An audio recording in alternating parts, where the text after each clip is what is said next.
And two, have a look at Tess Laurie's website and research ivermectin, because it is a much safer option, and it would be lovely if the NHS started ringing people up and informing them about the other options that are out there rather than just the vaccine. Sure. Sorry, the ivermectin, how are you spelling that, please? IVERMECTIN. Yeah. Brilliant. Brilliant. No, I've certainly taken on board what you Brilliant, said. brilliant. And, you know, I want to learn just as much as anybody. Excellent. Perfect. And, you know, I'm sorry that I didn't know anything about it, but trust me, by the end of my shift today, I will. Oh, that's fantastic. That has made me feel, yeah. Honestly, if I can give you any reassurance, it's this, you know, that I will be looking into this straight away, because, you know, for you to feel so strongly about it, it's really important to me. And I'm a school teacher, so I feel even more strongly that this is soon going to be rolled out on children.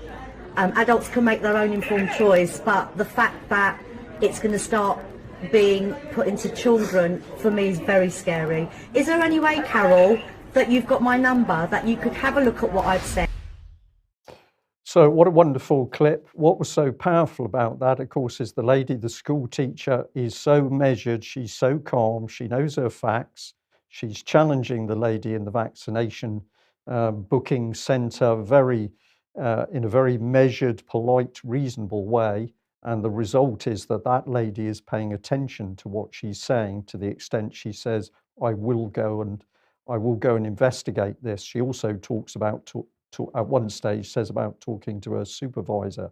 So the key to this is factual information, accurate, truthful information, and how you deal with the person in order to try and convince them to look down a different route. So I thought as a little snapshot of how to do things properly, this lady needs a medal, really.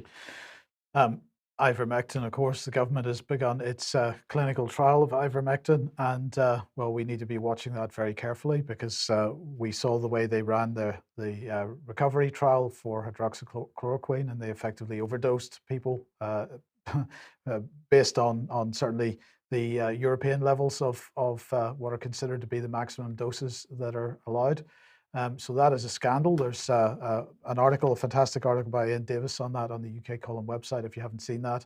And of course, the other thing there is that, well, the JCVI have said that, well, they're going to be targeting younger people that are have various learning disabilities and so on at this point.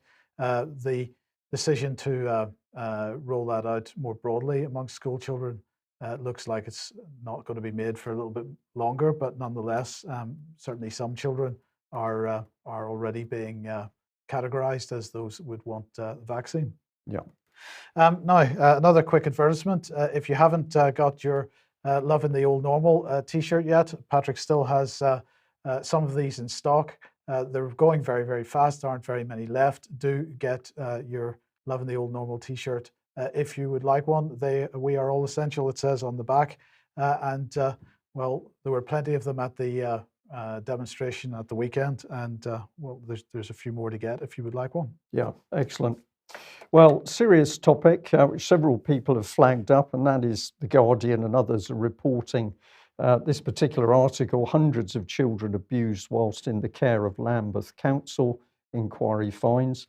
And it's saying that the abuse occurred over several decades on a scale that was hard to comprehend. Well, presumably it was hard to comprehend for The Guardian, but it certainly wouldn't be for the survivors themselves, or indeed the UK Column, because we have warned and warned about the scale of the abuse of children in UK, and it's clear that this is well known at government level, but either a blind eye is turned to the problem, or else we can, I think, indicate with some confidence that the government itself is involved in helping to facilitate the abuse of the children.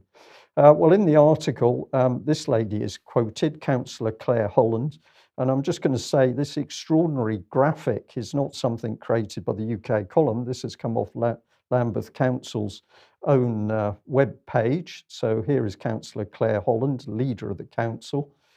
Quite an extraordinary inset picture. I'm not sure the significance of the red, but let's bring her on screen. She said that Lambeth Council wishes to restate our sincere and heartfelt apology to all victims and survivors of abuse and neglect while in Lambeth's care. The council was responsible for their care and protection, but failed with profound consequences. The council is deeply sorry for their experiences. Now, of course, the key thing in this statement is that the council is nobody.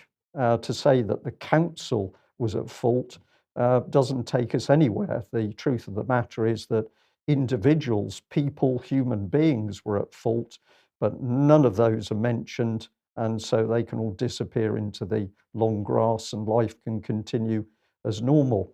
So if we move across to Professor Alexis Jay, who was leading the ICSA inquiry, she said the children in care were pawns in a toxic power game within the council in the 1980s and 90s, which was characterised over many years by bullying, racism, nepotism, and sexism against a backdrop of political chaos, corruption, and financial mismanagement. Was there anything that wasn't listed in there, Mike? I don't know. But she went on, this all contributed to allowing children in their care to suffer the most horrendous sexual abuse, with just one senior council employee disciplined for their part in it. We hope this report and our recommendations will ensure abuse on this scale never happens again. Well, of course, the beauty of Alexis Jay's inquiry is that it also very rarely, almost never, is pointing a finger at individuals, an individual or individuals. It simply points the finger back at bodies like Lambeth Council, who apologise as a body, and life continues as normal. Yes, is there any sign of prosecutions? Well, they've pointed the police at a case dating back to the 1970s, so presumably that will provide a little bit of distraction. But we'd just like to remind the public, I've put some words on the screen. Of course, Alexis Jay didn't say this, but I'll explain why I am saying it. Of course, we would not want the primary whistleblowers and survivors being given full access to this independent inquiry into child sexual abuse. It is a fact that Alexis Jay's inquiry refused to give key whistleblowers and abuse survivors the opportunity to give their evidence in person at her inquiry, and key witnesses from within the police, for example, were also denied the opportunity to put their full evidence on the table. So we will suggest that the Alexis Jay inquiry has been assembled in order to make sure that the system around children goes undisturbed, but maybe that's just an opinion. Okay, let's move on to some Green New Deal stuff now. Over the last couple of months, we have on a number of occasions highlighted the fact that, well, if the government is to pursue its policy of replacing internal combustion engine vehicles with electric vehicles, that there is not sufficient cobalt and lithium on the planet and other rare earths on the planet to actually produce the batteries required in order to do that if we stick with lithium ion as the main technology involved. On top of that, we've made the point that the electrical grid, the electrical infrastructure in the country isn't capable of charging the car fleet should we replace internal combustion engine vehicles with electric vehicles. Well, the Mail has a headline this morning: Britain faces blackouts due to electric car revolution. Fears national grid won't cope if drivers charge their vehicles at on-peak times during the day. So they are saying that they quote Tory MP Hugh Merriman, who's chair of the Commons Transport Select Committee, who's saying that owners should be incentivised to recharge batteries little but often to avoid shortages. Electric cars, they say, have been forecast to create an extra 18 gigawatts demand for power in the UK at peak times by 2050, according to the National Grid. That is the equivalent of 6 Hinkley Point nuclear power stations. However, this was the bit that cracked me up. The actual increase in supply required is likely to be less due to improvements in charging technologies, and the 18 gigawatt figure is cited as the most extreme scenario. The National Grid has insisted it will be able to cope with any increase without blackouts. Well, The fact of the matter is that the UK's electricity generating capacity has been falling for years, and there's no sign of that process being reversed. But this is new news because back in December, I think this was 2020, this is Energy Live News. National Grid boss warns Britain risks power blackouts because of network decay.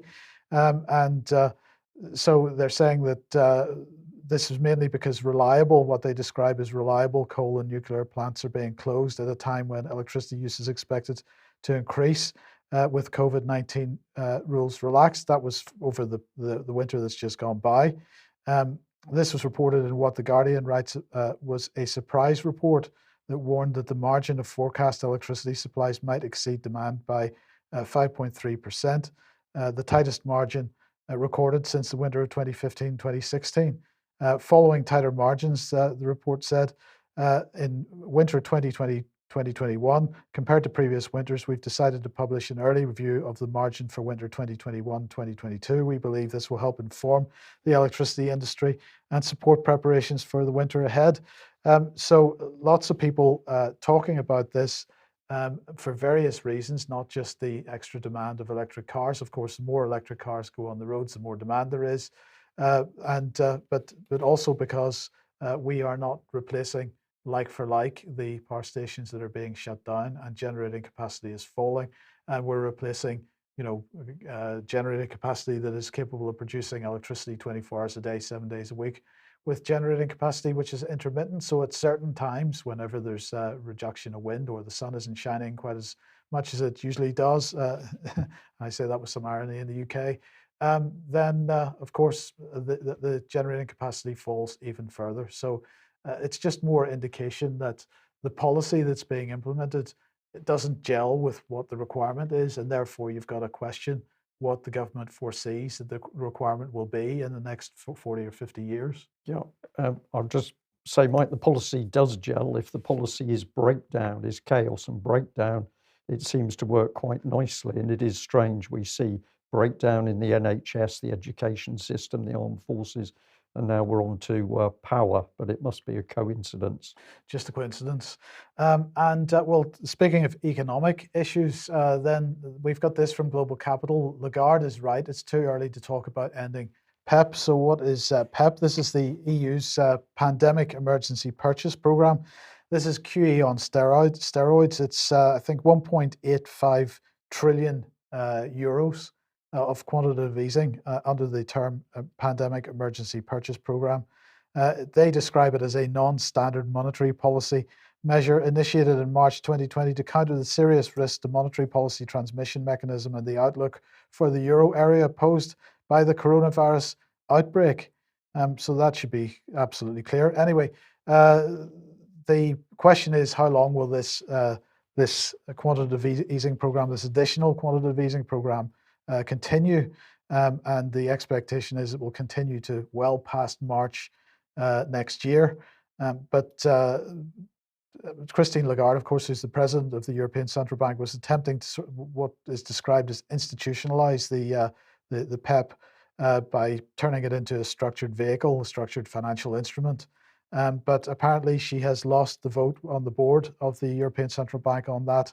Well, she's still demanding that they need to progress with this and go ahead with it, but clearly there's beginning to be some pushback on it. And just another piece of economic news that came out just before we came on air, and that is that Sheffield Forge Masters is to be nationalised, Brian, in order to this. You should be very pleased with this, in order to guarantee supply of steel for the Ministry of Defence and particularly the submarine program. So do you think that nationalising this company is going to guarantee supply of steel? Well, I don't, because in line with my previous comment, everywhere we watch is breakdown and destruction of Britain's steel industry, and allowing it to be sold off into foreign hands has been a key part of policy across Labour and the Conservatives. So this has got to be deliberate breakdown of the country.